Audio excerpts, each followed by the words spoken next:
អូនអរគុណច្រើនណាស់ចំពោះក្តីស្រឡាញ់របស់បងតែអូនមិនអាចទទួលយកបានទេហើយអូនក៏មិនខ្វល់ថាបងស្រឡាញ់អូនប៉ុណ្ណាអូនគ្រាន់តែដឹងថាលីសាស្រឡាញ់បងច្រើនជាងបងស្រឡាញ់អូនតែបងអត់ដែលចាប់អារម្មណ៍ពីលីសាទេអូនឯងមកពីបងមិនចាប់អារម្មណ៍ពីលីសាតែបានជាបងមិនដែលដឹងថានាងធ្វើអ្វីខ្លះសម្រាប់បង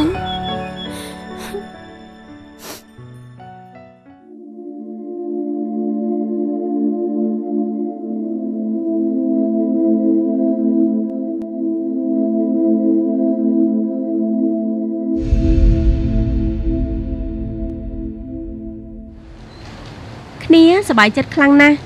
ពេលដែលឯងបានមកនៅជាមួយគ្នាហើយគ្នាក៏សប្បាយចិត្តទៀតដែរពេលដែលឯងបានការងារធ្វើហើយអ្វីដែលគ្នាសប្បាយចិត្តខ្លាំងជាងនេះទៅទៀតនោះ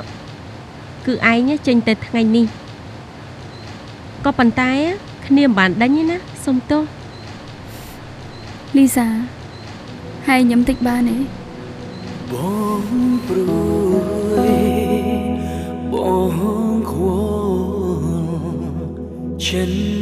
វល់បងតែតគ្មាននោអូនគុំទៅឆ្ងាយបងសែសោកស្ដាយពេលវេលា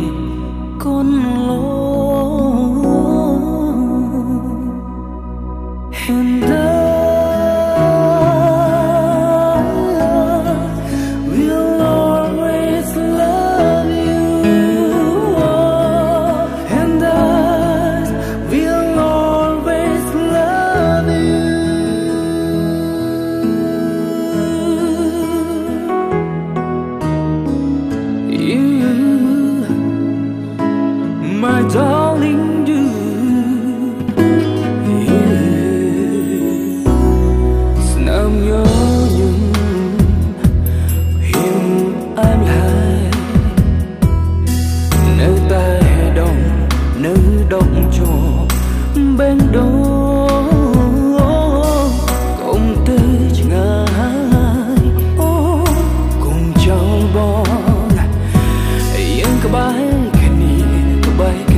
And